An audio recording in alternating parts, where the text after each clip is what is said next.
Hi, everyone. This is Alec Crawford, your host for the AI Risk Reward podcast. And we've got a great show today with Kevin Greaney, founder and CEO at Cairn Insights, and his chief scientist and co founder, Chris Camacho. We talk about AI surveillance and the ethics of that, regulation of AI, and what's coming down the pike. So have a listen and welcome to the show. Hi, everyone. It's Alec Crawford, your host for the AI Risk Reward podcast. And we've got two guests today, Kevin Greaney, founder and CEO at Cairn Insights, and Chris Camacho, Ph.D., co-founder and chief scientist at Cairn Insights. Welcome, guys. Thank you. Thank you. Hey, great to have you here. I usually only have one guest, so this is kind of double the trouble, or whatever we want to call that. And really, before we get started, Chris, I'd love to have you tell us a little bit about your PhD, maybe your thesis topic. I love this stuff. Sure. I got my PhD at Columbia University, and I did my work looking at the interface between cognition and motivation, and specifically how that impacts moral decisions. So how do you feel about the things you do from a moral perspective? How do you look back on your past and sort of reevaluate those things you did in the past and in your present mind frame? So I did a lot of work looking at that, really at how people interact with one another, what drives them, what motivates them to do better and be better in a nutshell. Super cool. And Kevin, how did you get started in your career? Well, I got started right out of school working on Wall Street selling a stock quote system. And then that's where I learned sales. And then got into educational testing through a professor at Columbia University, Professor Eugene Galanter, who I met. So we started a educational testing business together. And that's how I met Chris when he was at Columbia getting his PhD there. And I guess, Chris, that was 2000, 99, 2000, 2001, in that era, about 25 That's years right. ago. And so Chris was wrapping up his PhD, and Gene was great because he said he could cherry pick the bright PhD students, and he said, get Camacho. So then we had that company for about 12 years and sold it to Houghton Mifflin. And then we got into, and Chris was working with us. He was our chief scientist there and did some great work on developing a core product. Everything back then was going from paper and pencil to the computer. So we had this, I guess, IP, that's Vygotskian approach of scaffolding and hinting for children to adapt to on a computer. So it was pretty unique back then. And then we, after that was acquired, then we got into the pre-employment hiring assessment, and we developed a micro assessment on a mobile device. So again, we went from computers to a mobile device, and these were micro assessments. These were 1, 2, 3, 4 minute assessments on motivation, perseverance, persistence, critical thinking, decision making, and moral decision making. Then we had other assessment in there for focus and for attention to detail, for call centers and so forth. So we had good clients, McKinsey and KPMG and Accenture and Amazon, mostly in India and the Philippines, where they would hire 50,000 people a year, but would interview 500,000. So it was kind of a red light, green light, get right to the top. So ran that company. Then Calipers acquired that. And then a couple of years ago, about 3 years ago, I was sitting around, and Chris, actually a friend of mine who's an attorney, called me and said, you're the assessment guys. Can you guys build us an assessment to find the bad apple in the group? This was a female attorney, and she had 2 female partners, and they represented corporate America on mostly sexual harassment issues. So we got together and we thought, yeah, we could do that. We did that back at our education company when we built a new IQ test for private school admissions, and we had kind of an aggressive behavior to look at bullies in classrooms and so forth. But so we got together, and instead of really looking at another assessment, we thought of a bigger picture could be really looking at the whole corporation and all of their communication. So basically, we're looking at analyzing digital communication, and that could be email, it could be Slack, it could be text message, it could be what we're doing right now, video calls and so forth, and analyzing that. And, we can get more and more into it, but that took us to the road to where we are today with Cairn Insights, of basically analyzing digital communication from a psychological standpoint. And Kevin, you mentioned A Life in Leadership by John Whitehead. Pitch the audience on that book. Great book. John Whitehead, legend in his own right. I mean, that people, not only from Wall Street, but from government and from nonprofit and from just leadership in general. Wrote a book, Life and Leadership, about his career and starting out in the Navy in Normandy beaches in World War II. A career after Harvard Business School at Goldman Sachs for 38 years, and then at the State Department, and then working with AEA investors in his own family office and investing and philanthropy and so forth, and just all the leadership levels that he went through, both as a leader, but passing them down, and more so the values is the main thing that I got out of it. But I mean, just a man of impeccable values, and every decision he made really pinpointed about doing the right thing, and it paid off for him, and it paid off for me. It was a great book. Yeah, that's awesome. I mean, when I worked at Goldman, they would talk a lot about him and a lot about his values. It was really, He I was wrote there the in the principles of 90s. Goldman. Yeah. Yeah. Yeah. And Chris, you mentioned the Foundation series by Isaac Asimov, which obviously, hey, this is a show about AI. So how did the TV series compare to the book? Did you ever see the TV series? I'm watching it right now. Yeah, yeah. I think the series is neat. I like the book more, but that's just me personally. Yeah, Uh, gotcha. yeah.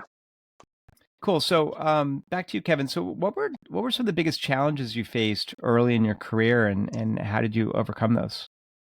Well, challenges. I think you always face challenges. I always joke. I was joking with a friend of mine the other day about you want to be in a room full of smart people. I mean, that's the main thing, and it's really picking the winners and so forth. I was joking that said, if I'm the smartest person in the room, I got to leave the room. You got to be surrounded by smart people that are. That's the team. That's the leadership in the team. So the challenge is always, recruiting the right jockeys for the right horses. And once you have that in place, it's not easy, but it's easier than not having the right people, on the right seat on the right bus. Yeah, that makes sense. How about you, Chris? What kind of challenges did you face early on in your career, or even while doing your PhD? Sure, sure. I think one of the things, I was one of the few people who actually left academia to pursue a career in a startup as an entrepreneur. And, I think for me, one of the hardest things that I had to really get accustomed to was, in doing research as a scientist, as a researcher, one of the things that you're really set on is certainty. Did it go well? Did not go well? Why did it not work out? Why did it work out? These kinds of questions. And what I've learned is as you move into industry, those questions come a lot faster and you have to answer them much more with a lot less certainty. So hoping that you did everything right to begin with is really an important fact. But being able to pivot when you know either something's going wrong or something else might be going even righter. That's when having to think fast, move fast, having to get over that hump of certainty was really trying for time. And I think trying for a lot of PhDs coming out of academia as well. That's the one thing I've seen from PhDs. They hold on to wanting to know for certain, is this really what is happening?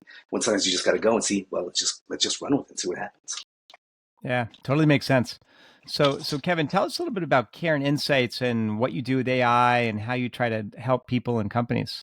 Yeah, again, Cairn Insights is developed to really analyze digital communication, all forms of digital communication, focusing on the team effort also. So again, we look at how people communicate within teams. Team could be a team of 20 that reports up to a division 100, to North America 20,000, and worldwide at 200,000. And every little bit of information is analyzed from a psychological standpoint. Over the last 25 years, that's what we've done. We've merged modern cognitive psychology methods and into technology. And we start out with emails and Slack and Zoom calls and anything like that. We can analyze on an individual level that reports up to a team, and we're looking at BCCs, CCs. We're looking at time, date stamps. Everything's a pattern or sequence, a reaction time, a response time, to an implicit measure onto unconscious bias that goes right into growth mindset. I mean, all that's in our O&A, which is our organizational network analysis of the organization, again, which is the 35,000 foot approach, looking down all the way right down to the individual. Well, that sounds pretty cool. Are you building your own AI models or large language models for that, or using third-party models? Or No, we're building things ourselves. I mean, we tap into others, but we have patented technologies on our own right. And Chris is a big designer of that from a psychological standpoint. yeah, I mean, talking about Chris, Chris is apparently worried he might lose his job to AI. So, how do you address the concerns that AI will lead to massive job losses and increased unemployment? Yeah, I mean, I think the one thing that we're trying to do here is make it so that essentially what we're looking at is building agents that we could use. You can't be everywhere at all places, but your agent can get you the information you need. And so that's what we're looking at. We're looking at creating these agents that can help augment the work that you do. So me as a researcher, there's a lot of things that I need help with in terms of organizing data, getting the data in the right way, and so forth. But now with AI, it's just so easy to get that done now. And so now I can focus on some of the deeper questions like, what is really going on? What are those Karens that we're looking for within the data? How do we find those things? And so it frees up time to really focus on those core tasks. And like I said, in terms of one of my fears is a little bit being replaced. Not because it'd be better, but because it might be, as we are talking about before, faster.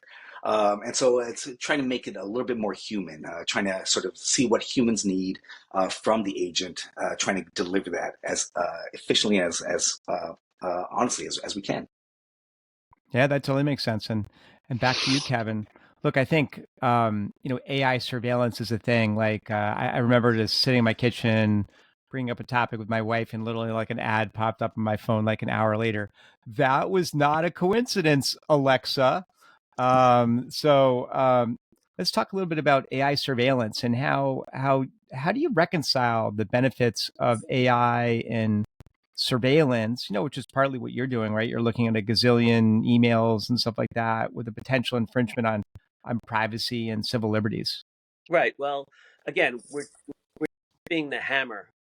We want to try to build this that it will increase the value of your quality of life. Also, I mean, this is a tool that's really going to help you in the long run, both as a communicator within your organization, and that organization's your company, or it could be a nonprofit, or it could be your family, it could be your social network, anything like that. So we're really building it to advance society, as opposed to, okay, here's another set of eyeballs, looking at everyone that what they're doing.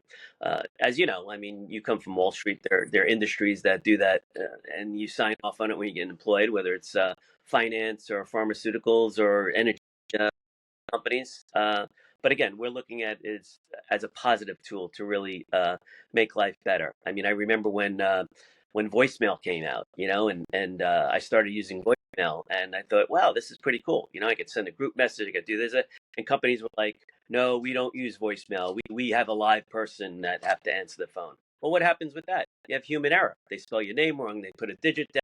I could be calling somebody and giving them a $10 million sale, and they write my phone number down wrong, and they don't get it. I mean, this is, human error is human error. With AI and everything, there's no human error. It's a machine that's programmed to do what it's supposed to do.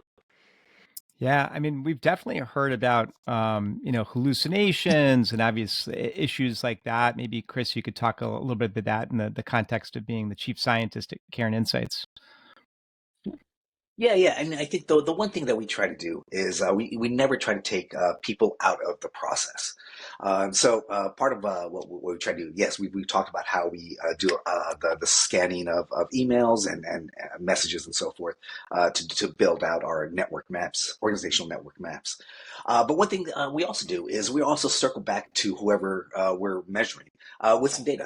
They get a chance to input, how things are going. Do they think these results are well? So, for example, like if we find out through our network analysis that somebody might be on the periphery of something, might be isolated, might be having trouble saying help. Or whatever the case may be, we were going to circle back to that person. We're not going to just say, "Hey, there's a problem here." We're going to circle back to that person, see what's going on, get more information, use that information to better build out the model.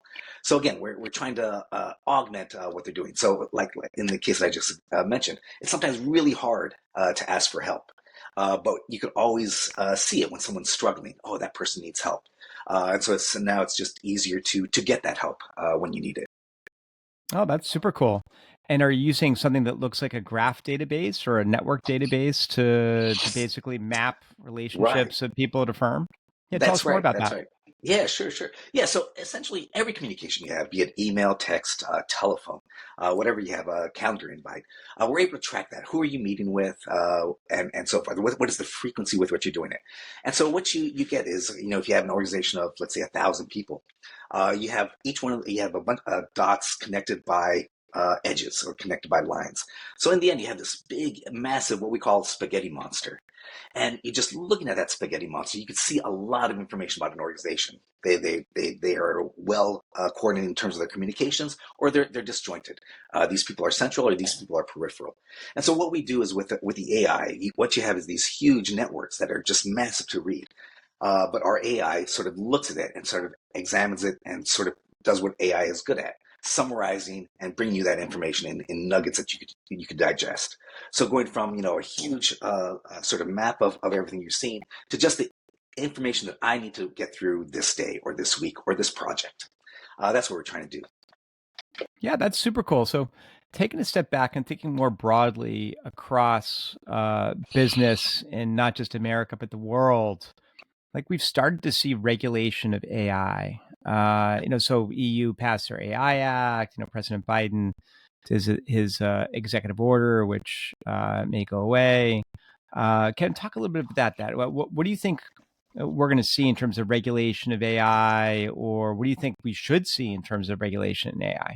I think moving forward in the next year or so, I think 2025 is going to be a big year on deregulation of a lot of it. And Mm.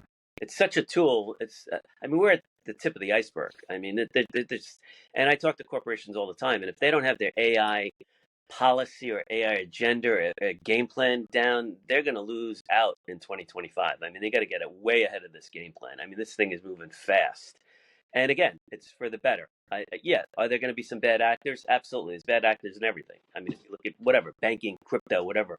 But I think it's gonna come to the top, and I think the more and more people are using it, and you talk about losing jobs. I think whenever you can replace a human being with a machine and make that human being do something at a higher level using their brain, society is much better, much better. I mean, just look at I live in New York City. There's no more toll. There's no more subway clerks. I use Easy Pass to go through, the tolls when I drive a car. I mean, everywhere I go, life is just a lot more efficient, a lot more better. And what did we put 1,000 people out of collecting tolls on the highways? No, they went and got higher paying jobs where they're using their brain a lot more better. So I take that exact model to AI. We're gonna increase it, and it's a much benefit to society as opposed to a negative. And I think regulation is just going to be more diminished, and they'll have barriers, guardrails, but I think the regulation issue is gonna be set aside. Yeah, interesting. Yeah, look, I think that in my view, there are kind of two paths over the next decade or so. One is everybody gets a co-pilot, people aren't doing this drudge work.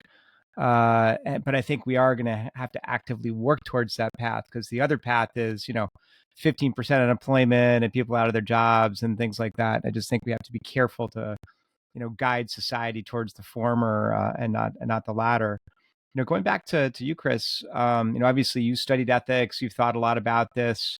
Do you believe that AI can be developed and implemented ethically, or are there inherent risks that cannot be mitigated? Obviously we've talked a lot about in the AI space about, biased data sets, right? Like, and when you use those data sets to train AI, then the AI is biased, and like, how are we going to fix this problem? Right. Yeah, I mean, I think that's a real issue in terms of where we're going, and we do have to come up with new ways to look at that.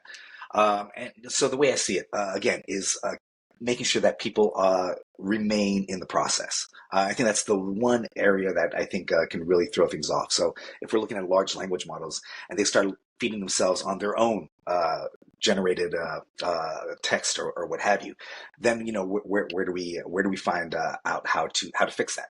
So again, I think just bringing people back into that mix, making sure that we're looking at what we're doing.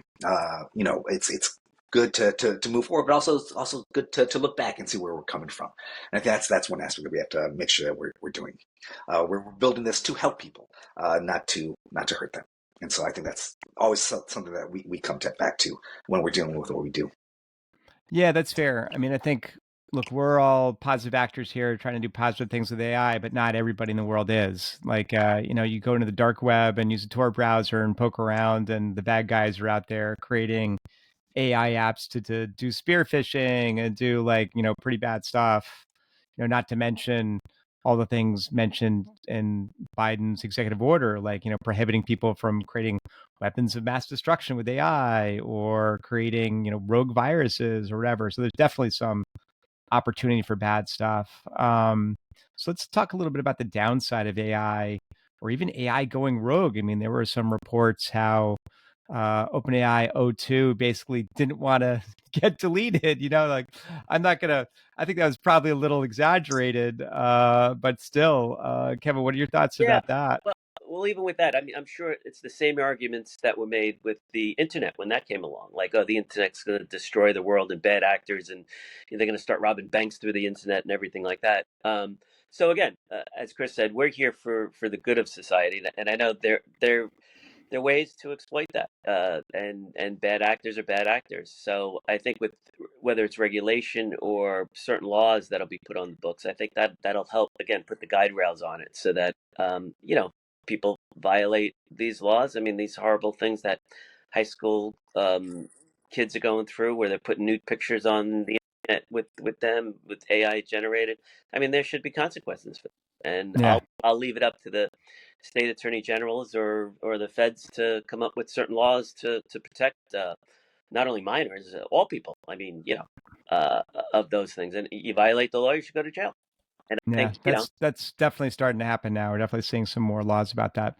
Look, I think one of the biggest issues really is going to be cybersecurity, right? Like, this is a brave new world of cybersecurity for Gen AI, and there are attacks like prompt injections and do anything now style attacks that we've never seen before ever, and then only for Gen AI. And obviously that's to be something we're all need to figure out. How do we stop that from happening? What software can we buy to block that? So what are your guys, starting with you, Chris, what are some favorite reads for AI, reads or podcasts, or where do you get your AI news? Yeah, what I started doing recently is I started using my AI agents to tell me what's going on with the news. It's been an interesting way to really interact with it. You just start. It's like having a conversation about what's going on. So I could dig deep on one topic or just skim a bunch of surfaces. I liken it not to the way sort of I think Wikipedia was used. It came out and people would just go on for hours just digging through. The links. Likewise, you could go deep on any topic, and it's interesting getting news from AI while they're telling the news about themselves. It's just a fun little thing I do.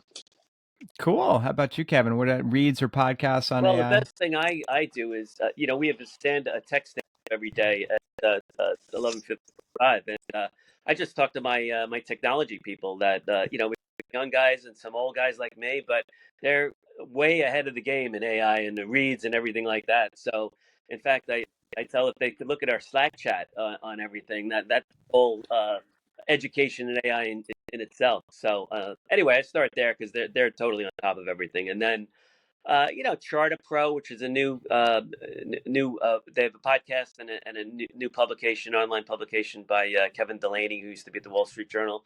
I read his every day, and then just I'm up on Reason also, Reason magazine. They've got some interesting tech stuff going on. So I don't kill myself with it, but it's out there.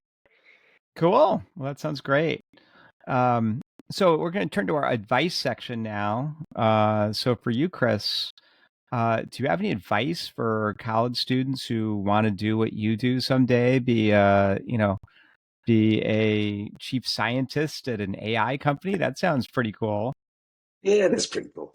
Yeah, absolutely. Yeah, I mean, I think just make sure you're always doing what interests you. It's easy to be taken into doing what you feel you have to, or you feel you need to. But really, being driven by what interests you, I think has always been key to finding success in what you want to do. And that's what I'm doing here. So it's been a lot of fun. And hey, if everyone wants to start their own company, they should just do it too.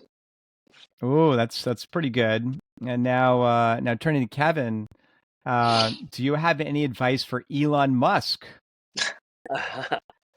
Well, I think he should be giving me some advice since his track record is stellar there. I tell people I have a good friend who worked at Ford in the '70s in the Ford finance department with all the whiz guys, and I said to him in 2018, if I told you that there was a South African immigrant that was going to start a fourth car company in the United States, specifically in California, non-union, and around and build it and compete and be the richest man in the world, what would you think? He said, absolutely never in this world would that ever happen, and Elon Musk, he did it. He defied all the odds. So whatever you think of him, I give him credit for that alone. Just that is an impossible feat. So with Elon, again, just look at the goodness of society. Let the entrepreneurs solve the problems. I don't think the government solve the problems.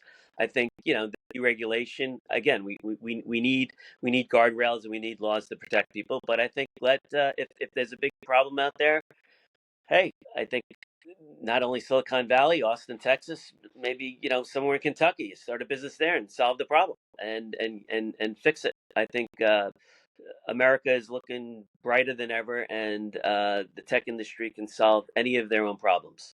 Yeah, love it. Love that answer.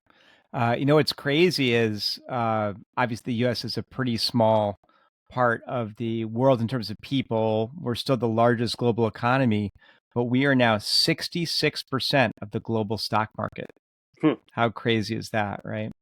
Yeah. Anyway, so there's almost no alternative, right? No. All right, so now we're going to switch to the next part of the show, which is underrated or overrated. So I'm going to ask you about different things, and then we'll ask Chris and then Kevin whether they're underrated or overrated, and then why.